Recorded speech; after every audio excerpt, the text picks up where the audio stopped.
ay pananawon na sa umalabot gusto siya magminyo.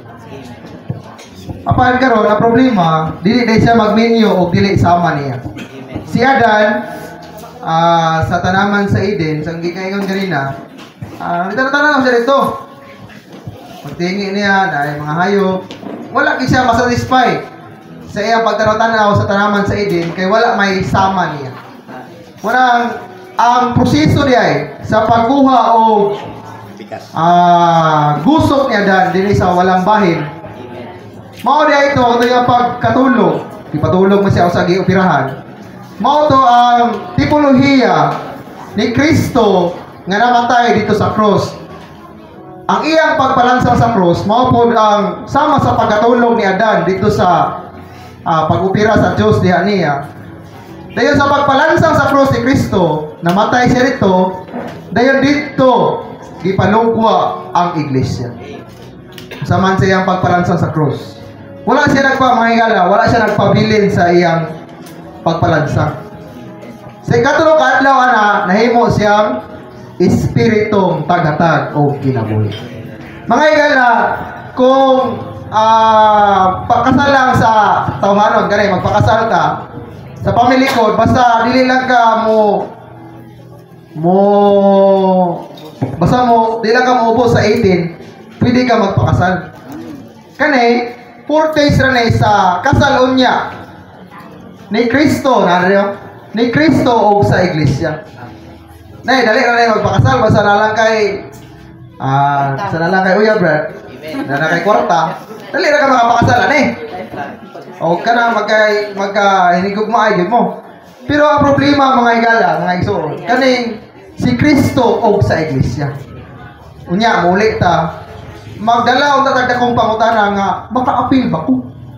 Naamag yun na, sa itong gibasa kayo na, Revelation 19:7, doon ay kasal sa kordero.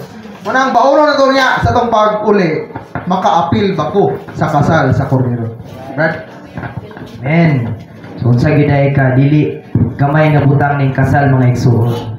Mga karon saksi taning usa ka dako nga paglipay sa kasing-kasing sa atong mga higala ba o igsoon. Unahita ta kanang love story mga igsoon. Biblia lang daan, usa na siya kadako nga love story. Sahim pa lang gani nga ningon siya nga, the Bible is a romance in the most holy sense. Isa may involved God and His chosen people in love, it's so present. So muna maigsoon, ingon ni brother nga, maka-appeal ba ko? Muna ka itong i-explain na ni brother Eli kung sa'y proseso nga maka-appeal ta. Igo na gilid ta mo dawat mga igsoon. Usa ni siya kadili tataw nga butang sa mga niwa pagkasal nila sister Iprilin og ni brother Alsmar nga malipayon gid siya. No? Wapang palibot, nagmaya ang mga kasing-kasing sa mga higala, mga tao, inana sab ang umalabot nga kasal nato ug sa kasal sa Ginoo mga igsoon, kung ato siyang dawaton nga kinabuhi. Kay dili man tayo kasal sa Ginoo, wala tay Dios nang kinabuhi. Amen. Praise the Lord. At this juncture, let us sing Deep Within God's Heart. Amen. So, og na may kopya, atong i-declare ang stanza 1. Wala sa himasa niyo. Deep within God's heart. Amen. Amen. Amen. Him a helper as his counterpart, to have a bride as his need and a heart. Amen. Amen.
Father's will.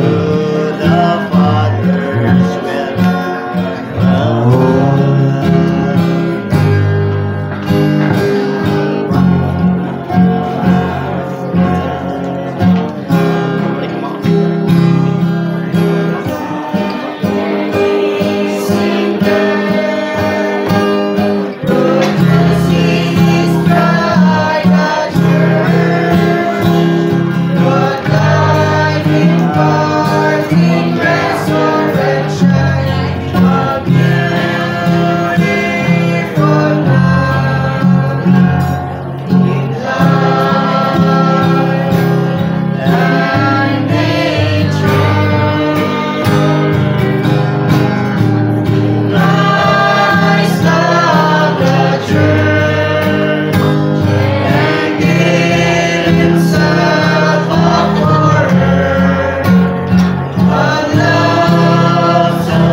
Amen. Christ loved the church and He gave Himself up for her.